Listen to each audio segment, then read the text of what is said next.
அந்த மாநாட்டில் 21 தீர்மானம் போட்டிருக்கிறாங்க. ஆச்சரியங்க, 21 தீர்மானம். அதுல 8வது தீர்மானம் என்னன்னா, இந்து அறநிலைத்துறை கோவில்கள் தமிழ்நாட்டில் எங்க இருக்கோ அங்கே திமுக அரசு ஸ்கூல்ல காலேஜ்ல படிக்கிற குழந்தைங்களை கூட்டிட்டு வந்து கந்த சஷ்டி பாராயணத்தை படிக்க வைப்போம்.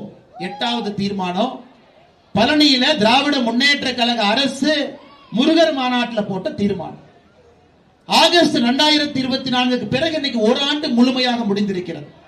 இது ஒரு ஆண்டுல ஏதாவது ஒரு அறநிலைத்துறை கோவில்ல யாராவது ஒரு குழந்தைய திமுக அரசு கோயிலுக்குள்ள கூட்டி வந்து நீங்க கந்த சஷ்டி கவச பாராயணம் பாடுங்கன்னு ஒரு குழந்தை படுறாங்க கிடையாது. போய் போய் கோபம் அதிகரிச்ச உடனே நீங்க எதை கேட்டா சந்தோஷப்படுவீங்களோ அதை சொல்வது திமுகவினுடைய வாடிக்கை. இந்து விரோத அரசா மாறிடுச்சு, மக்களுக்கு கோபம் வந்துருச்சு, அவங்க என்ன சொன்னா சந்தோஷப்படுவாங்களோ சும்மா சொல்லிட்டு போயிடலாம். யாரு கேட்க போறாங்க? தேர்தல் அறிக்கையில வருஷத்துக்கு 1000 கோடி ரூபாய் கோவில் புனரமைத்து கொடுப்போம். யாரு கேட்பாங்க?